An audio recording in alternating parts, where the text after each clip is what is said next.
Legal, valeu pela intro, mestre. Vamos lá. Basicamente, para começar, meu nome é Matheus, sou CEO da BRLA Digital. Como vocês podem ver, o que a gente faz é conecta local payments com blockchain para facilitar transações cross-border, né? E aí a primeira pergunta que vem à mente é: de onde surgiu isso? E durante muito tempo, a gente estudando no setor de pagamentos, a gente entendeu que o setor é muito único, né? É uma das poucas coisas que ela vai ganhando eficiência à medida que ela vai ficando mais complexa. Então, o setor de pagamentos hoje ele é composto por public networks como Swift, ACH, Wire, todas essas coisas, que são battle-tested, mas são muito devagares e com tecnologia muito antiga para você conseguir desenvolver em cima. Tem private networks como Wise, Cash App, PayPal, Zelle, que apesar de funcionarem ter uma ótima UX, melhor do que as public networks, também não dá para fazer nada interoperável porque você depende desse siloed guy que domina essa network, né? E tem a decentralized networks, que é o que a gente faz aqui, que é blockchain, que apesar de ser global e ser open, ela falta interoperabilidade fiat, porque você precisa ter essas conexões de fiat rails que vão depender desses terceiros e precisam acontecer, né? Então é um segmento que cada vez surge coisa nova, Pix, UPI, vai ficando mais eficiente, mas exige que você handle cada vez mais tipos de rails, ou seja, vai ficando mais complexo à medida que fica mais eficiente sempre, né? E para a gente ver um pouco disso, né?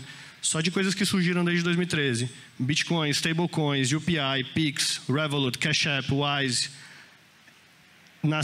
essas coisas em 2022 movimentaram 24 trilhões de dólares, né? Onde que a gente vai estar em 2030 com essas inovações, né? Com as inovações no grid de pagamentos daqui a 10 anos. E quais vão ser essas inovações, né? O interessante, quando a gente faz essa pergunta, é que, apesar de estar muito longe do estado ideal, né? Blockchain para pagamentos, você percebe que é onde a inovação está mais vibrante, né? Isso é a quantidade de atualizações que a gente teve ao redor de Bitcoin, stablecoins, DeFi, infra, Solana e EVMs. Isso aqui é um intervalo de 10 meses, né? Parece que foram 10 anos essa quantidade de atualizações, né? Tudo isso são inovações que pouco a pouco contribuem para a blockchain ser uma parte relevante desse grid, né? Então é um lugar que hoje tem o grosso das inovações, o grosso das mentes trabalhando estão aqui no mercado de blockchain, né? E quando a gente olha para volume, né?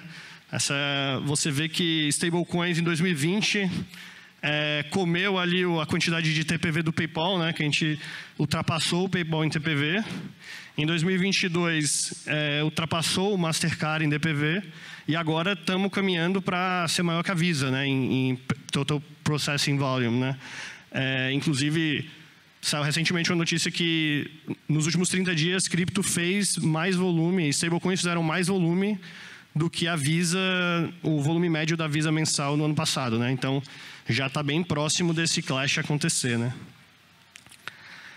Então tudo isso para falar o quê, né? Qual que é a oportunidade que a gente vê no grid de pagamentos atual?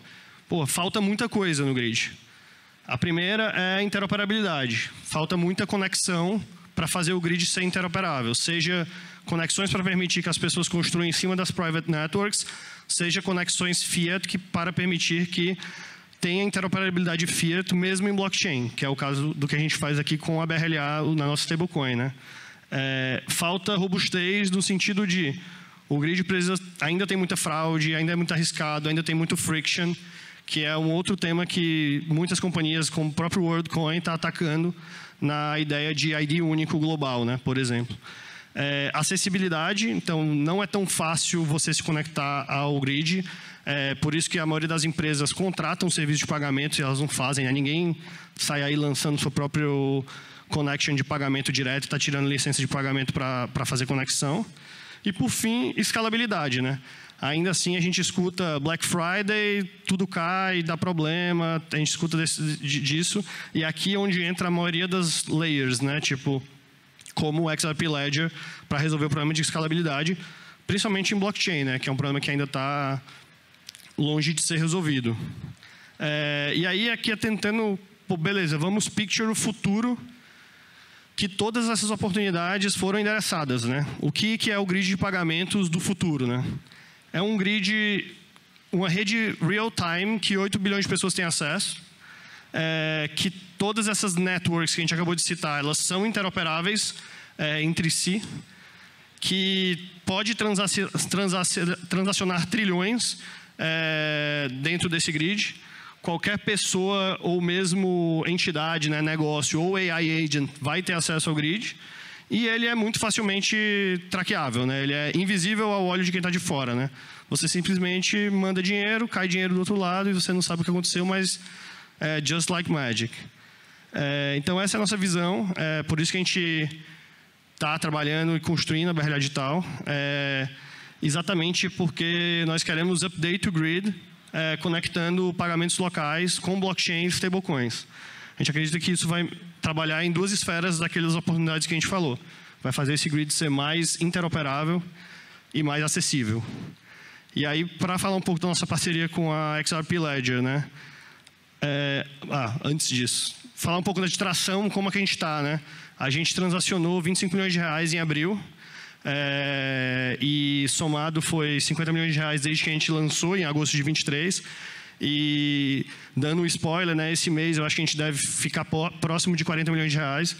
Então estamos crescendo bem. Está muito longe dos bilhões de dólares diários que passam no Swift, mas é um passo de cada vez. É isso que a gente quer fazer, ser o caminho alternativo para cross-border payments globalmente e desbancar os public legacy networks, né? Falando um pouquinho da XRP Ledger, né? É uma blockchain que tem 4 características muito importantes.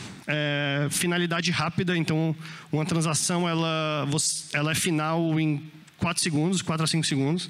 É low gas, então você consegue com um XRP fazer de 10 a 80 mil transações. O setup ele é muito pensado no institucional, então com cheio de guardrails que um institucional precisa para saber que ele está fazendo tudo compliant. E é payment focused, né? Tipo, eles têm muita ideia de disrupt o mundo de pagamentos. Então, eles estão trabalhando lá naquela última oportunidade que a gente falou, que é a oportunidade de escalabilidade, né? Como deixar o grid de pagamentos super escalável. E da nossa parceria, né, uma vez conectado à XRP Ledger, a gente teve acesso a muitos issuers de stablecoins, que é literalmente parcerias entre currencies diferentes, gente com aptidões em currencies diferentes, com market makers e com negócios que precisam de payments, né? Então, a gente está agora para... Obviamente que são negócios maiores que a XRP nos apresenta, então a gente está para onboardar o primeiro business do nosso rail de pagamento, mas a gente espera que seja um negócio que vai mudar de patamar o nosso tamanho agora, né? O tamanho que vocês acabaram de ver. E voltando para a oportunidade, só para refrescar a memória, BRLA está trabalhando hoje para deixar o grid de pagamentos mais interoperável, mais acessível. XRP Ledger trabalha para deixar o grid mais escalável. Obviamente, a própria XRP tem outras iniciativas que também trabalham acessibilidade, robustez e interoperabilidade, dado o foco da empresa em pagamentos, né? Era isso. Obrigado.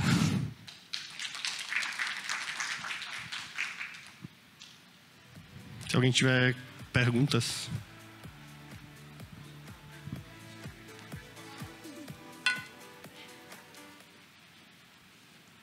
Bom, parabéns pelo projeto. Você comentou que tinha movimentado 25 milhões de reais mês passado. Qual é o business case que está usando a solução? Qual é a indústria? Hoje a gente é majoritariamente focado em crypto-friendly companies, né, que são empresas que têm cripto no balanço e usam isso para fazer pagamentos. Mas o business case mais forte da gente são empresas de cripto, né? Protocolos de DeFi, empresas que vendem cupons em cripto, empresas de tokenização. Então, a maioria dos cases hoje que usam o nosso negócio é crypto focus, vamos dizer assim, né? O cara tem cripto como meio, ele usa para pagamento, mas também como um fim. O próprio produto dele, na ponta final para o consumidor dele, está relacionado a cripto.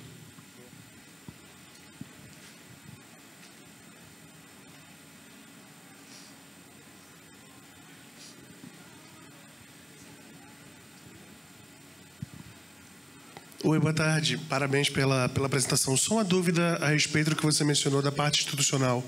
Você comentou que toda a estrutura de vocês ali providencia ou fornece certa segurança em termos de compliance.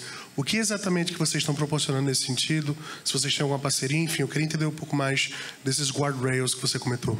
Não, legal. Para começar, acho que vale mencionar que a gente é acelerado pelo Pinheiro Neto Advogados, então a gente construiu as nossas APIs e nossa UI no Payment Flow de uma forma que garante que para cada transação eu estou fazendo os reportes necessários para as entidades que são necessárias, né? Então, transações locais, a gente está trabalhando aqui de fazer QIC, AML e qualquer verificação de transaction estranha, ter os devidos reportes para onde a gente precisa reportar, por exemplo, COAF, mas não só isso. E para partes que tem cross-currencies, dependendo da transação, eu fazia a devida operação de câmbio e reportar para o Banco Central que foi feita a operação de câmbio a título de alguma coisa. Então, essa é a primeira. E a segunda parte, como a gente está falando que a gente usa stablecoin na nossa infra de pagamento, é muito importante eu assegurar que a minha stablecoin, ela de fato é stable, né? Então que ela vale R$1. Então, para isso, a gente tem transparência de reservas, a gente tem reporte de auditoria, a gente não faz pré-mintagem de token, então o nosso token que está lá na blockchain, que você pode ver, ele é sempre quando a gente tem dinheiro no banco, ou menos, né? Sempre tem mais dinheiro no banco do que isso. E a gente também é investido por um dos acionistas da família do Itaú, que é controladora do Itaú, e isso faz com que a gente tenha uma ótima relação com o Banco Itaú, e hoje as nossas reservas da stablecoin ficam 100% lá, né, que é o maior banco da América Latina. Isso também é mais um nesse sentido de estabilidade, transparência, etc.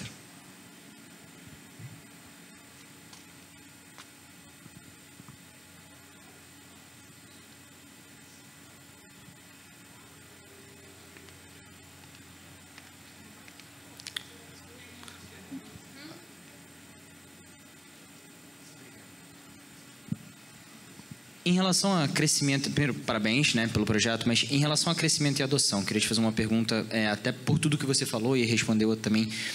Você vê o negócio de vocês crescendo mais com a adoção de cripto por negócios que hoje necessariamente são Web 2, ou você vê mais realmente ganhando o mercado que já é Web 3, ou empresas que já lidam com cripto como um todo, sendo, vamos supor assim, um primeiro passo de escalada para vocês, para ter um mercado maior no futuro? Como é que você enxerga esse crescimento de vocês no mercado?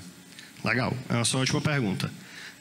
Quando a gente está falando de tirar flow de pagamento do sistema legado para o sistema cripto, a gente tem que invariavelmente ser melhor. Hoje, e esse é o grande desafio, né? Ser melhor envolve ter muita liquidez on-chain entre diferentes currencies para eu conseguir fazer operações de maneira mais rápida e mais barata. No final do dia é isso que quem está fazendo esse tipo de transação quer, para a ponta final. Quando você pensa em cripto hoje, a liquidez é muito baixa cross-chain. Existe muita liquidez de transferências em dólares, stablecoins do dólar, mas entre diferentes stablecoins ela ainda é muito baixa. Então, se você for montar um business para o público geral, né, para o público não Web3 hoje, você vai ter que usar o sistema legado, mesmo que seja para entregar cripto para essas pessoas. Ou seja, blockchain vira só um layer acima do sistema legado. Se eu uso o sistema legado plus um novo layer, significa que com certeza eu sou mais ineficiente, porque eu estou só adicionando um layer, certo? Como que você resolve isso? Você primeiro foca nas que a gente falou de crypto-friendly companies, porque para essas empresas que já usam cripto e querem usar, é mais eficiente se manter em cripto do que sair e entrar. Então, para elas, eu sou eficiente do D0. E aí eu começo a build liquidez. Como você viu, a gente movimentou 25 milhões, mas o meu token BRLA movimentou, porque ele também está em DeFi e outras pessoas podem movimentar ele, movimentou 70 milhões de reais mês passado. Então, existe a gente está building liquidez de forma muito relevante, né? Então, esse é o primeiro ponto, que é muito importante você entender por que a gente focou em crypto-friendly companies. Daqui para frente, como eu cresço? Existem dois grandes vetores. O primeiro é convencer empresas tradicionais a usar cripto. Esse é um vetor. O outro é abstrair a experiência ao máximo para as empresas não precisarem usar cripto. A gente está indo pelo segundo. Convencer é muito complicado. Acho que existe um hurdle imenso aqui para esse convencimento. Ao passo que o segundo, se você perguntar para empresas grandes, falando para o time financeiro da Coca-Cola, cara, me explica como funciona o Swift. Me explica como funciona a conciliação do Pix, o sistema Pix, o sistema do ACH. O cara não sabe nem começar. Primeiro que ele vai achar que a pergunta é coisa de louco, porque ela nem faz sentido. Então, essas pessoas não precisam entender como que funciona a cripto. É exatamente isso que a gente acredita.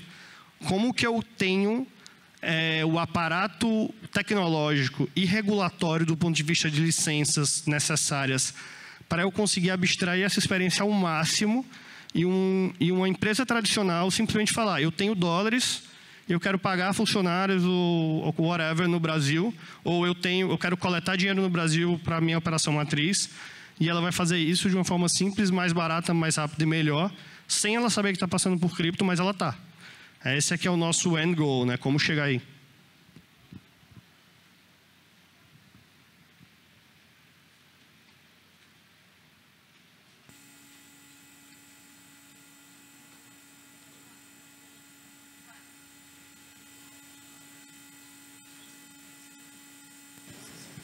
Ok, perdão.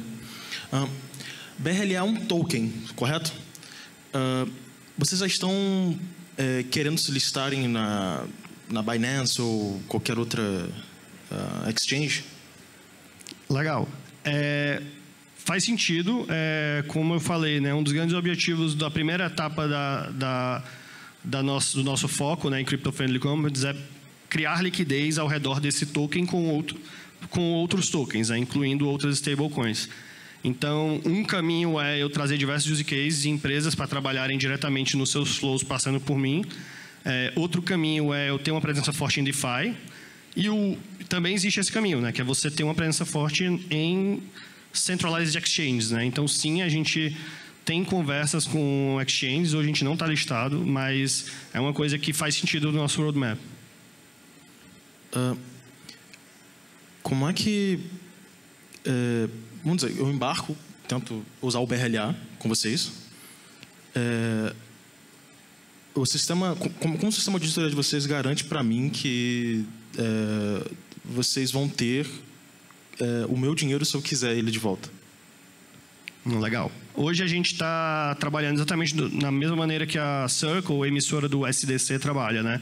Então a gente tem uma auditoria de reservas mensal, que ela checa quanto de token existe na blockchain e checa quanto de dinheiro a gente tem na nossa conta do banco de reservas, que é no Itaú Unibanco. Ela compara essas duas coisas e mensalmente ela dá um parecer de que vocês têm mais dinheiro do que tokens. Então, se todos os token holders quiserem dinheiro ao invés de token, vocês conseguem pagá-los. Esse é como a gente está hoje, né, que é o padrão ouro das outras stablecoins, as do dólar, né? A gente está trabalhando, inclusive, para ir um pouco além disso e conseguir mostrar diariamente, de uma fonte confiável, quais são as nossas reservas e, quem sabe, um dia até o mais real-time possível, né? Você sempre conseguir ver. Ainda não está pronto, mas é uma coisa que a gente trabalha. A gente tem uma visão de sempre puxar a barra da transparência para cima, assim. E sobre como onboardar, né? A gente é uma operação majoritariamente B2B, então a gente foca em outros negócios e ajuda outros negócios. Então, o jeito mais fácil de você onboardar seria via nossos parceiros, né? Picnic Investimentos, Take Together, Gotas, toda essa turma. Obviamente que também você consegue entrar no nosso site, brla.digital, e fazer uma conta, mas, de novo, só o Caveat a gente é bem mais focado em business, então não vai ser tantas features para consumidores finais lá na nossa BRLA account, né? Onde eu posso hoje trocar a BRLA por USDT? Você está em Curve, está em Uniswap, está em alguma DEX? A gente tem um pool na Uniswap. Você também consegue trocar diretamente com as nossas APIs, ou via a nossa UI, ou via nossos parceiros que basicamente são a máscara da nossa API, né? Então tem esses 4 lugares. Pode trocar pela Picnic, Investimentos, pelo Gotas, pelo Stake Together, pelos sócios. Qualquer um desses parceiros tem as nossas máscaras das APIs, você consegue fazer esse tipo de troca. Ou pela BRLA Account, seja via web ou via API também. E DeFi tem a Uniswap.